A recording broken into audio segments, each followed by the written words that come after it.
Well, since we're still waiting for Holger to come in, and we don't have any communication as to what might have happened, Lee Vera Nelson, are you ready to move ahead with your creative membership panel? Absolutely, Chris. Well, then let's go ahead and do that. We'll go ahead, and if we need to interrupt because Holger has come in, we can do that and then continue. Will that work for you, Lee? I believe so. I think my all of the folks on my panel are very flexible, so I Oh, think that's a wonderful. great idea. Wonderful. Well, what I'll And I'd do is ask that they, oh, I'm sorry, I'd ask that they share their video. yes, the ones on the panel. Yes. So I'm very happy to present to this group our district governor nominee, Lee Vera Nelson. Lee has had so many different jobs in Rotary, including being the president of her Fort Collins Breakfast Club. And she has been our district membership chair for the past 3 years in partnership with Mandy Fable from the Lander Club. And she's just done a fabulous job. Lee is going to be our district governor in a couple of years, and she's a marvelous member of the executive team that's working to manage our district this year. So Lee, I'm going to turn this over to you and to your panel. Thank you so much for that introduction, Chris. Um, I want to just start out with giving everybody a little bit of a summary. When Holger presented his theme this year, he talked about organic and sustainable Rotary membership growth. And towards that goal, the members of the creative membership panel that you are about to listen to are going to share their ideas and experiences on 3 different topics. First, we're going to talk about making Zoom or hybrid meetings interesting, interactive, and fun. And then we're going to go into is the club the right fit for your new member? And last, we're going to talk about creative ideas and the importance of fellowship activities. We'll also leave some time at the end, and we're, like Chris said, going to be very flexible. If RI President Holger joins, then we will stop. But we'd like to leave some time at the end to make sure that you have an opportunity to put your questions in the chat, and Alban will read the questions to the panelists. This is the first of our 4 membership-focused Zoom meetings, and I'll be inviting all club presidents, club membership chairs, and assistant governors to attend the other 3 during this Rotary year. Our first panelist is John Brown. He's the current president of the Lander Rotary Club. John will be sharing his ideas on how to make Zoom or hybrid meetings interesting, interactive, and fun. So John, okay, there, I see you. Let me ask you to start off, what did the Lander Rotary Club do to take a step back and make your club meetings fun in order to keep your membership together during these COVID restrictions? Well, thanks, Lee. Appreciate the introduction. So before I actually start giving my answer to that question, I think I'd like to ask that the rest of you, I'd like to ask a question. And the purpose of this question is to trigger some thought processes with regard to how we accomplish making the club meetings fun and in order to keep the club together. So my question that I would like all of you to keep in mind is, what is it that kept people going to your meetings before the COVID-19 situation? Just keep that in mind, and I'll go over how the Lander Club has, what we did to keep our club going. So the answer to the question of what we did is there are several parts to my answer. First, we went to virtual meetings via Zoom immediately. The one, I think was the 12th when everything was shut down, March 12th or thereabouts. And the next Wednesday, we went immediately to a Zoom virtual meeting. We met for our regular Wednesday lunch meeting one week, and then the next week we were meeting on Zoom. The club president back in March was Deb Nunink, and she embraced the format immediately and worked with one of our younger members to come up with a format for the virtual meetings that incorporated many of the things that our in-person lunch meetings had. The idea was to try to maintain as much of a sense of normalcy, if you will, as we could. So we tried to do as much as we could during the virtual meetings that we did during our regular face-to-face meetings. But some of the things had to be different. For example, we didn't have a secret greeter. I don't know if other clubs also have a secret greeter or not, but it's a way for us to raise a little bit of money. The idea is to, somebody has to be the secret greeter, and that means they have to, the folks when they walk in and get, for the lunch meeting, the idea is to greet everybody with a handshake. And for those that missed the secret greeter, they had to put in a quarter in the finer cup. But anyway, we couldn't do that for obvious reasons during our virtual meeting. But several other things were kept so that our virtual meetings resembled our in-person meetings enough to be recognizable as a Land or Rotary Club lunch meeting. The second thing we did was we tried to do things that still make our virtual meetings resemble an in-person meeting. I think I mentioned that. For example, to simulate the time that we sit at our tables, eating lunch and just speaking with each other about all the different things, all sorts of different things before the Rotary bell rings, which signals the formal start of the meeting. We used the breakout groups feature in Zoom, where random groups of about 4 or 5 of us are thrown into a breakout room, and then we get to talk to each other in that room, that quote unquote room, like we would at our tables while we're eating lunch and before the meeting starts. Sometimes the person who's in charge of the technology, who throws us into our breakout rooms, sometimes I ask her to come up with a topic, and she'll give us a topic to discuss while we're in the virtual room. It's pretty easy to do it, if in these virtual rooms than it is a 4 or 5 than it is in our regular meetings, our regular Zoom meetings, which might have 30 people in it. So that simulates a significant portion of our regular lunch meeting. So that's comforting to get to. It's kind of like a little bit of one-on-one time, except you're just not in the actual physical room with each other.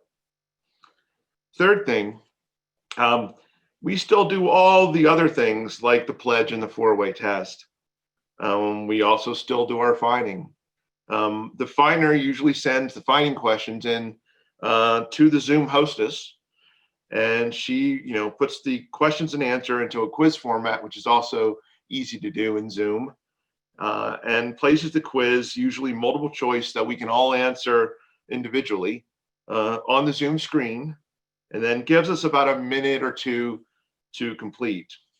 Of course, it's impossible to pass the cup around to collect the fines for incorrect answers, but I suspect we'll be making a killing during our first meeting back because of all the previous fines folks haven't paid yet. So looking forward to that little windfall. The fourth thing we do is we choose to make a special effort to make our meetings fun. I mean, we go out of our way. This is something that we think about, and this is something we do on purpose. Our virtual meetings are not quite as regimented and time sensitive as our in-person meetings. Sure, we try to start at noon, and we also try to end by 1 o'clock. But the time allotted to the parts of the meeting that take place between those times is a bit more flexible, if you will. This makes for a little more relaxing meeting with time for a little humor added in by not only me, but also by the membership in general. So there's sometimes a little chit chat and a little kind of an interplay amongst the members. And it doesn't have to happen during specifically designated times. Like I said, that keeps things a little loose, and like I said, it's more fun that way. We also do some other fun things like singing. So some of you are probably aware, our club is one of those rare singing clubs. The person running the technology piece of the meeting, the Zoom hostess, in our case, it's Mandy Fable. I'm sure you've You've heard her name just mentioned a few minutes ago. She'll pick a song or maybe a snippet of a song, usually found on YouTube, and then she'll share her screen with the rest of us, and then we can sing along with the song if we so choose. Sometimes that can get pretty fun. Ragtime Cowboy Joe is a fairly challenging member, especially if you're like me and didn't go to UW. That's another way we try to make our virtual meetings fun. Fifth and finally, and this is probably the biggest thing, our programs, frankly, have gotten a bit better with COVID and virtual meetings. Why? Because it's much easier to get good guests from all over Wyoming, as well as the US, because they don't have to come to Lander to be presenters. As wonderful as Lander is, and I don't know anybody who wouldn't want to come to Lander, but it just is not convenient for a lot of folks. So let me just give an example of something that one of our meetings we had a few weeks ago. We had the state economist in Cheyenne come and talk to us about our revenue problems. That was a super interesting meeting, and that we never would have had, and were it not for the convenience of Zoom. We also had the Gentry brothers, Tanner and Gunner, from UW to speak to us. Tanner is now has graduated from UW, and he's looking for a job in the NFL. He had a job in the XFL, but the XFL fell apart. So he's now looking for a job in the NFL. And his younger brother, Gunner, who's now currently on the team as a wide receiver, they spoke to us, from their individual homes. And we also had a very special surprise. We had University of Wyoming quarterback Sean Chambers. He joined us from his home in Fresno, California. So look at virtual meetings as an opportunity for great programs rather than a hindrance for on your programs. They can be a real blessing. So try to find people, not just necessarily in your community. You can get those folks pretty much anytime, when we start meeting face to face. But look around for interesting programs from outside of your individual cities. And so let's go back to that question. What is it that kept people coming to your meetings before COVID-19? I mentioned a lot of things that we like to do at the Lander Rotary Club. A lot of interesting things, fun things that we do. So my advice to you would be, keep doing those things. You can, and if you can't do exactly what it is that you do at your home clubs, just adapt. That's one of the things that we have been forced to do with this COVID-19 situation, is we've had to adapt and go to whatever extent you need to in order to keep the folks together. But the big thing is to keep the meetings fun and engaging. That's it, Lee. Thank you so much, John. And I just want to tell everybody that I had an opportunity to go to a meeting in Lander, and I had a great time. It was National Dog Day, so we had a little breakout session about all our dogs. And I think we also looked at the panda bear baby for a little while. That was so fun. Thank you for sharing all of those ideas. And I hope that some of the folks here can, that inspires them to maybe think about some other different things to do with their meetings as well. Our next panelist is Steve Dorsey. He was a member and past president of the Rotary Club of Carlsbad, California. When Steve retired, he and his wife moved to Ireland, and eventually they moved to Cheyenne. I've asked Steve to talk to you about how he determined that the Cheyenne Sunrise Club was going to be the best fit for him as a Rotarian who just recently moved to Wyoming. Steve? Thank you, Lee, and good morning to everybody. The methodology I use in choosing a club, what I did here and what I did also when I was a member in Carlsbad, is maybe not going to be instructive for anybody else, but I like to know what I'm getting into before I get into it. I'm kind of obsessive about that, in fact. So I do an awful lot of research before joining an organization or before getting myself into a situation I'm not really sure about. And the internet and Google are fantastic for that. Nowadays, with Club Runner, virtually every club has an identical looking, anyway, website or an opportunity to have a website. And I go through those. I've gone through those. I did here for the Cheyenne clubs. I've done that for a number of other clubs that I probably will never even visit, let alone join. But I would say that those websites can be an excellent tool for making your club known to people out there who are maybe searching for a club or searching for some sort of avenue of service. I haven't investigated Lions or Kiwanis, so I don't know whether any of them do that. But I would say that those websites can be a very valuable recruiting tool for your own club. One of the things I would say about that in using your website is I think it's really important to keep those sites up to date, keep them fresh, have a lot of links on there, maybe a contact person or a contact email address, something that interested people can link to and find out more information.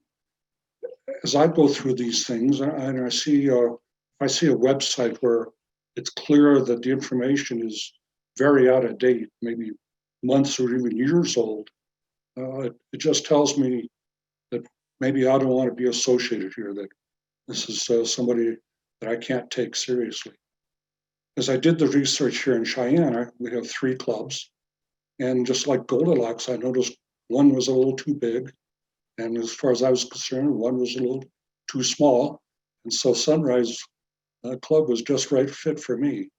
I had also seen club members in action at a Thankful Thursday event last fall. So I got a chance, a little bit of a chance to preview what those members were doing and how active and engaged they were in their fundraising.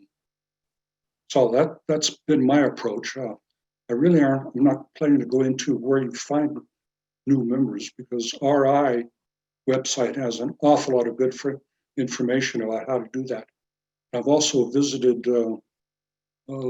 club sources here in this district, and many of the clubs have some really good ideas on where to look for their potential new members. What I would like to address, the rest of my time this morning, is talk about not just club fit for a new member, but also integrating new members into the club and retaining those members once they're into the club. Obviously, it benefits no one to recruit somebody to your club, to induct them, and have them not fit with what your club expects of them, or what they expect of your club. So I think it's a really important thing to find out before the induction process, as a prospective member comes to you, find out what it is they expect from you, but also tell them what you would be expecting from them. In my club in Carlsbad, when I first wanted to join there, I was required to have a meeting offsite. In fact, I think it was over breakfast, which is always a good meal for me. But I had to meet with the club president, with my sponsor, and I think the president-elect was at that as well. And they made sure that I clearly understood that there was going to be a financial requirement and how much that might be, and that there was going to be service requirement. And they told me a little bit about what those fundraising opportunities were. In fact, the club had 3 projects each year for fundraising, and it was made clear to me that these were what they call all hands on deck projects.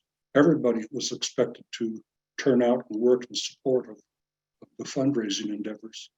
And I was also told what the expectations were in terms of meeting attendance and what some of the social, or I should say community service projects were. So that was really valuable. That gave me a good chance to find out exactly what I was getting into before I made any kind of a commitment. And we also gave them an opportunity to find a little bit about me. And I'm sure I don't remember the details now because it's been more than 20 years, but I'm sure they were asking me the essential question, which is, why do you want to join Rotary? And my response then, and it's the same now, is I'm happy where I live and I want to do what I can to improve my community. And so this was a good service opportunity for me. And that's one of the things I think that we need to do with prospective members. Most of the time, whoever is coming to you wanting to join your club is doing for those good altruistic reasons. Very rarely will you find somebody who's looking for personal aggrandizement, if you will, by joining a club. So it's you probably really won't be weeding people out at this point. At least if they're still interested in joining after they've heard what's going to be expected of them, you're going to be on the right path. Well, among the financial requirements, I know some clubs have initiation fees. So they need to make sure any prospective member knows all about that, what the meals are going to cost, if there's a fine program, which my Carlsbad club did have. We committed to $100 in fines every year. So I knew going in that it could be somewhere in the range of $2,000 a year to be a member, depending on how much involvement I really wanted to get into. So having done that, having vetted the club and having the club vetted me, I was accepted as a member and then inducted. And that's basically the first step for what I would call integrating new members into the club. Induction can be as formal or informal as your club feels like doing. All depends on your club's culture. You might have, I don't know if I have several clubs here in this district, Colorado in particular, will actually have a script for the club president to read during an induction ceremony for a new member. If that works for you, that's great. In other clubs, like the one I'm in now, Cheyenne Sunrise, it's a lot less formal than that. But at the very minimum, it needs to be an introduction of the new member to the existing club members. And they should probably stand up and give an ovation at the same time. Although that's a little difficult to tell now with Zoom, whether anyone's sitting or standing. But the idea being that now the new members, or I should say the existing members, have a name and a face and someone that they know they need to get acquainted with. From there, the process would be, in my mind, migrating from red badge to blue badge. And again, that can be as formal or informal as your club culture calls for or expects. Some places will have what they call fireside chats. My club in Carlsbad had that. I strongly recommend that. If you don't want to go to the time and trouble of creating an entire Rotary 101 course, a fireside chat is still a good way to get the new member involved quickly, to involve the spouse or significant other at the same time, and to give a more thorough introduction to Rotary itself and to the specific club they're joining. There are other steps many clubs use. Some will be serve as a greeter. Most clubs who have these requirements will also require a new member, to attend a meeting of another Rotary club, either in the area or somewhere nearby. And that's a very good idea too, to give the new member a little exposure to what goes on in other places. The member will almost certainly already have a sponsor, someone who has proposed this member for membership. And that's a good thing. That's a sponsor can serve as a guide and an encouragement to the new member to get involved. But I also would recommend that appointing or assigning a mentor to this new member as well. And I know a number of clubs in the district do this too. And that's just an extra person to be an information source, a source of encouragement to the new member, to keep them going along and on the path to completing their red badge requirements, getting that blue badge if your club uses badges. But also it's a good way to direct that new member in a way that they're able to meet existing club members who share similar interests. If, for example, a new member is an avid golfer, direct them, introduce them to other golfers in the club. I can't imagine anybody who's an avid golfer not being thrilled to have somebody new join their foursome or whatever number of golfers they have. The same would apply to any other activity of hunters or fishers or any others. Just Sorry? to let you know, we found out that Holger is going to be joining us here in a few minutes. So I just wanted to give you a heads up that you'll need to wrap up your discussion here. Okay, well, I can make it really quick then. Once you've got the member fully integrated, down the road, what you want to do, be sure, is to hang on to that member. Does no good to go through induction and integration if the member is allowed to drift away somewhere down the road, 6 months, a year, a couple of years. So every member in the club needs to work on in keeping that person involved and feeling like a valuable member of your club. Lee? Thank you so much, Steve. I appreciate all of the information that you shared. You gave everybody a wonderful perspective of how to not only interact with new members, but also some good comments about keeping your website current and the fact that fundraising events can be the face to the community that the Rotary Club puts out there. Could it eventually engage new members? I think that was very beneficial as well as finding out what your new members' expectations are. Our last group of panelists are Sarah Murphy and Ann Griffith. They are members of the Rotary Club of Fort Collins Breakfast, and they are also co-chairs of our club fellowship committee. Sarah has been a Rotarian since April of 2015 and will be serving as our club president next year. Ann has been a club member since 1995 and is a past president. They are dynamic leaders, and their committee has provided amazing fellowship opportunities. So I'm going to start with Sarah, and I'm going to ask you, how do you run your fellowship meetings? Good morning. I hope everybody is having as much of fun on this Saturday morning as I am. Greetings to all my fellow Rotarians. We, of course, are different in the way that we are running our meetings now, as opposed to the way that we did before. It's a common theme, COVID this, COVID that, before this, after that, and so forth. But the biggest thing to us, even though we do have a identified number of members on the committee, is that we open it up to all of our club. The entire club is always encouraged to give ideas, come to meetings, participate, and so forth. We ask for people to come into the meetings with an idea in their mind of what they would like to do, even if it's just a very, very simple, tiny part of whatever they would like to see happen in the club for the fellowship, for the people in the membership.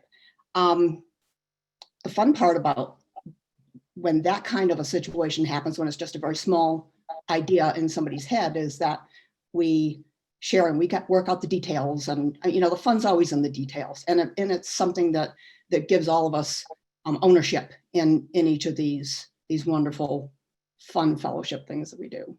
Fellowship is my passion. We encourage diversity in attendance and activity.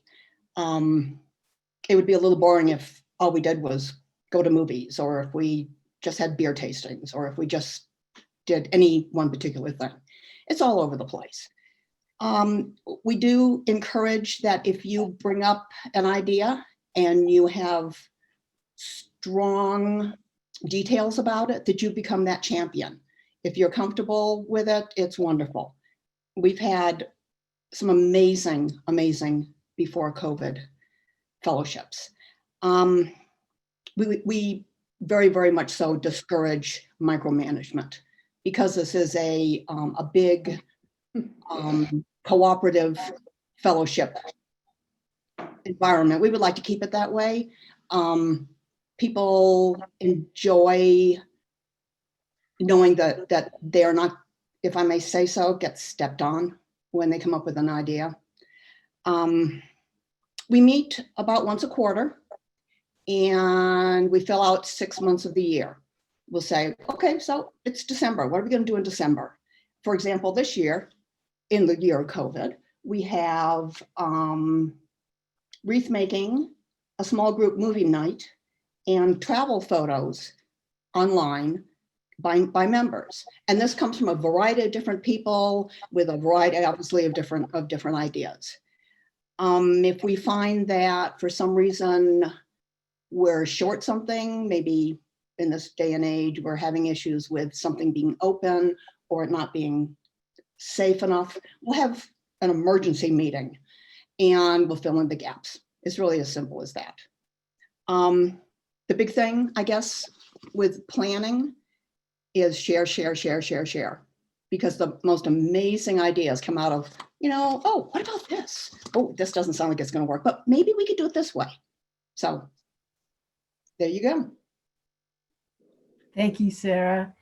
So Anne, what have you learned over the years as being the co-chair of the fellowship committee?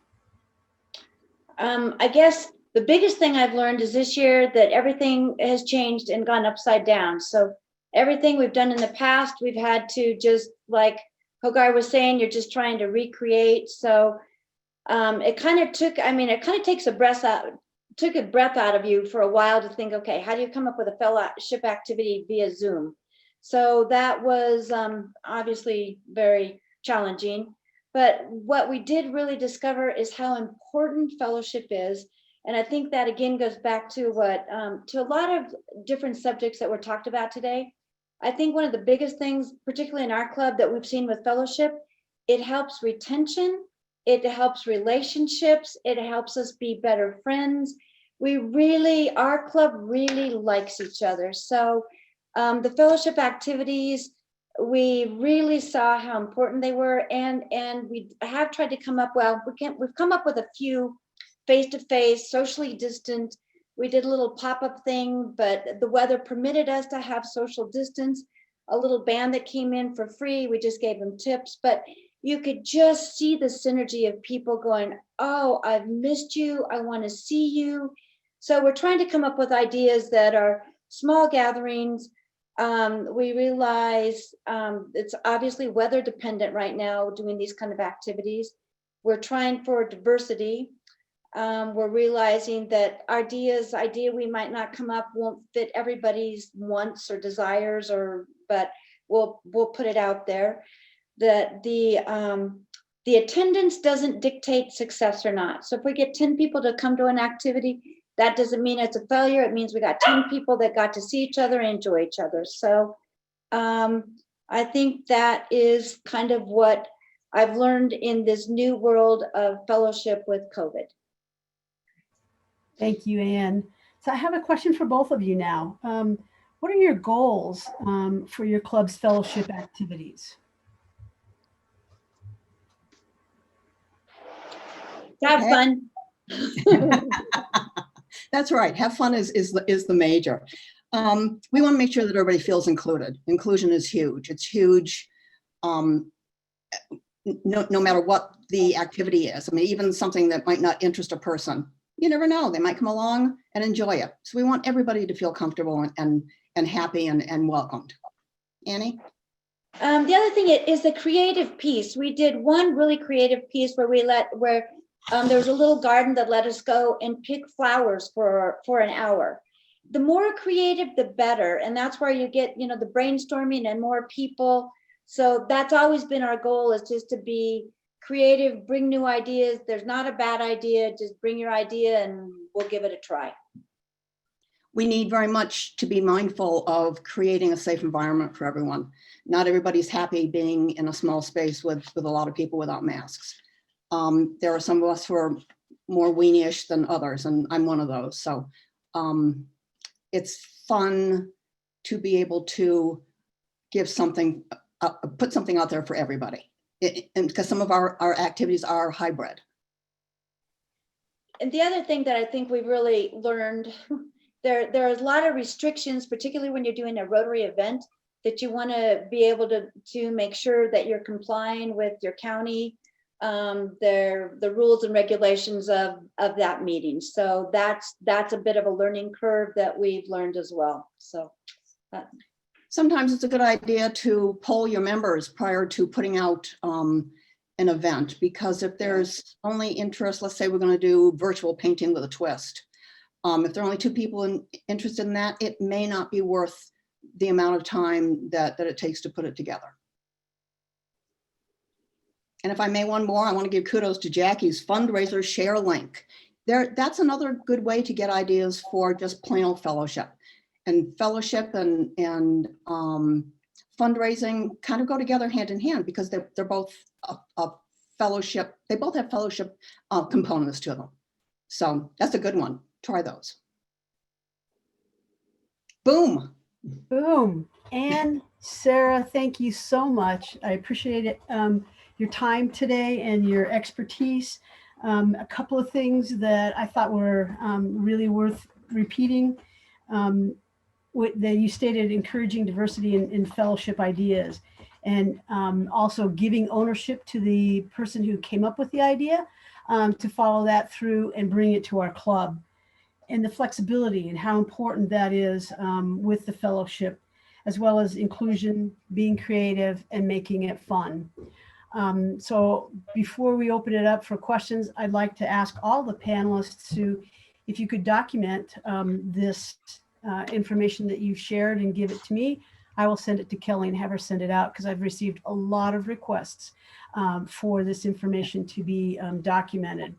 Alban, do we have any questions for anyone on the panel? Not currently, no. That means we did our job. We answered everything before they even asked it. Absolutely. And I couldn't have picked a better panel. I am very grateful to all of you. Thank you so, so much. Chris, I think we can turn it over to you and Cherie. Thank